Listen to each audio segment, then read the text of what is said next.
Hello, everybody, and welcome to Blackboard Pedagogy, which is the next step in Unit 3. We'll be looking at ways to simply approach the strategy and the course design for those of you teaching remotely for the first time. I'd like to add that no matter what you did last semester, it was an emergency of epic proportions, and we all found ways to cope. Now I'm asking you to go back and reboot and think about how you might approach it in a way that is both simple and effective for you.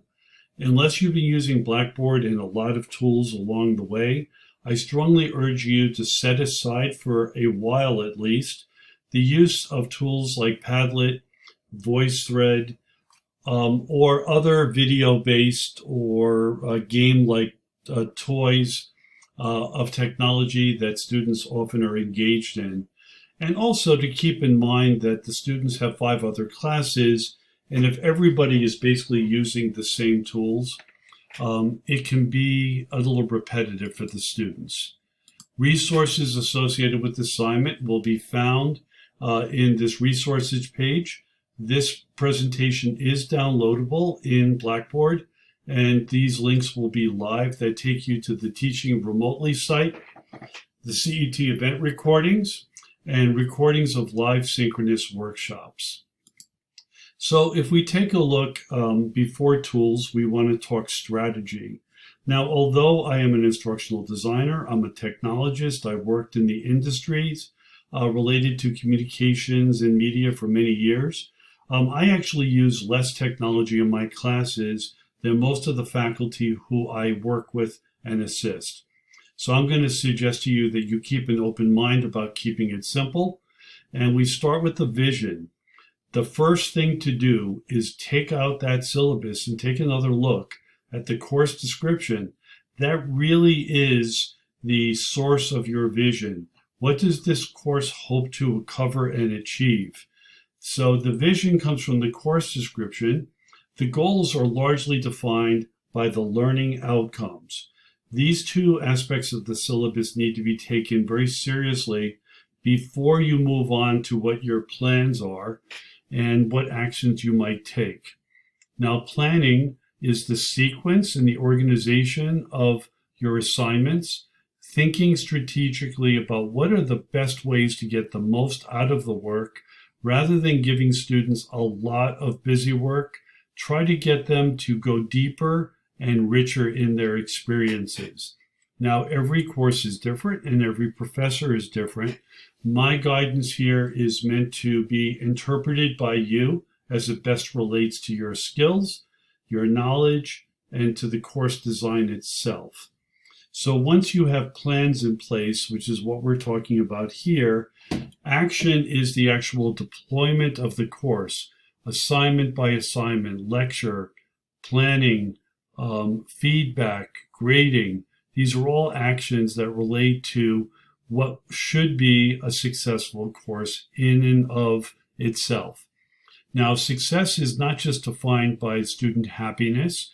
Success is defined by the actions the students have taken to demonstrate learning in ways that are both engaging and highly productive.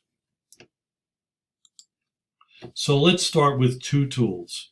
And I recommend, in addition to Collaborate Ultra or a Zoom-like product, that you think about using Blackboard assignments, which are asynchronous work that is reviewed on a one-to-one basis. In other words, between you, the professor, and the student. And while they're often used for conventional written assignments, they could also be used as vehicles to carry visual content and even video. Blackboard discussion forums, on the other hand, are public to the entire class, and forums can be used instead of conventional writing assignments, and students can also present videos, visual content, or even share files. And today, for example, we'll explore what a peer-to-peer critique might look like in a discussion forum. Now, this presentation is only 12 slides, and we're 1/3 of the way through. But it's important to keep in mind at the conclusion, I'm going to ask you to open up a separate video that will encompass an actual demo of how assignments and discussion forums are used. I am breaking it up into 2 videos for one reason alone. I want to give you a chance to reflect on what you've heard and seen here before you move to the next step.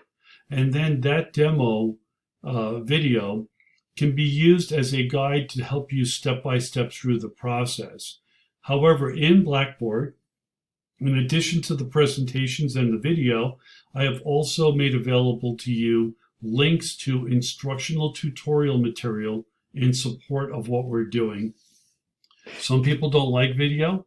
They prefer to see step by step, either in slides or in writing, and I'm providing it to you in all of those ways. Redundancy in your course is a very important factor. Some people think that there should be 2 ways to get to almost everything. I think that's too broad, but you have to look at your course from the student perspective to make sure that all the resources and assets you have are readily found. So the simple goals can begin with, within a semester or a unit, is what are 2 content chunks that you want students to know and understand by the end of this course. So if this was a technical course, for example, you would say, I need students to understand exactly how pixels and resolution and color space works as one content chunk, because they do interrelate closely. And the second part is how to use basic brushes in Photoshop. Now, those goals might be for a unit or the entire semester, and I'm making these up in a very arbitrary way. You decide. Remember that we are not in this alone. Let's include our students as partners in this challenge. You can ask them, what are 2 ways that students can participate by providing feedback on assignments and course activities?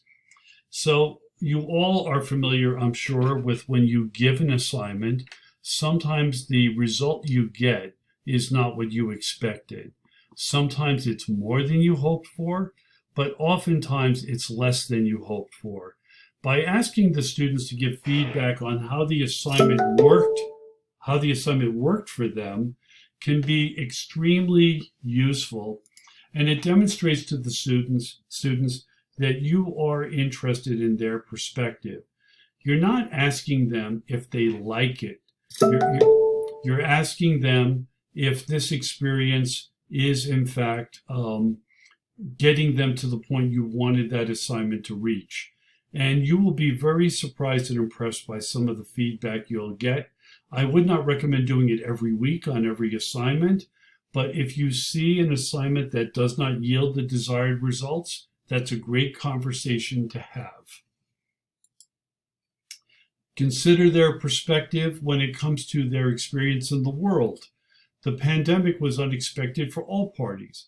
Encourage them to participate in some way, perhaps by sharing how they are impacted by the global challenges that surround us.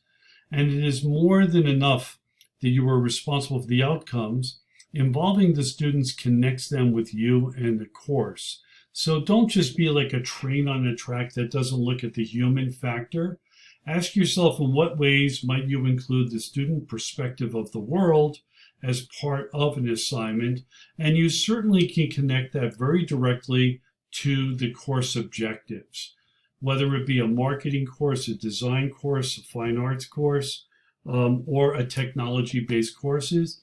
All of these domains have been dramatically impacted by all of the effects of the Black Lives Matter movement, the pandemic, and then the politics of the world around us. And you don't have to get into a political editorialization, but it's important to acknowledge that we live in a world where there's great polarization and how that impacts people who are professionally dwelling in the areas that you cover.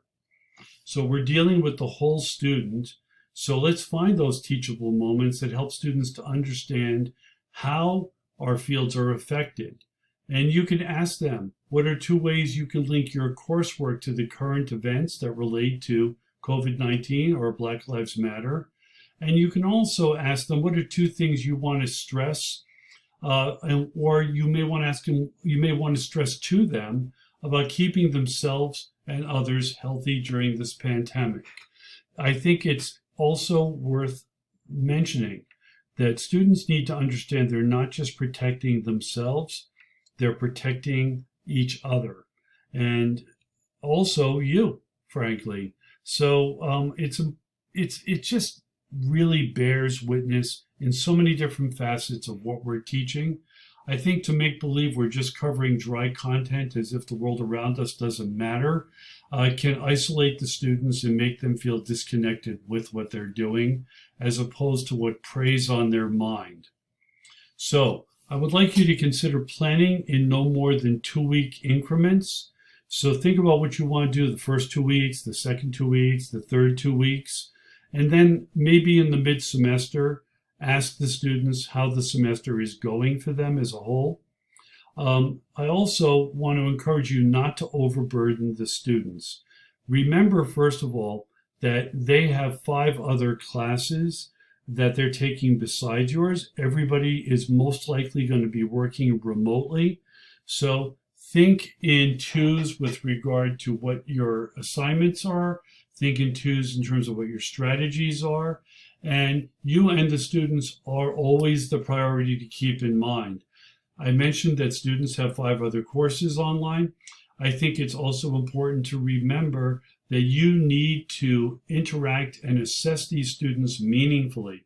The more you overburden yourself, the more difficult it will be for you to be meaningful and really cogent in what you're doing. Finally, I just want you to review the basic principles for working online are synchronous and asynchronous. We've already talked about assignments and discussion forums, and when you download this, you can review this more closely.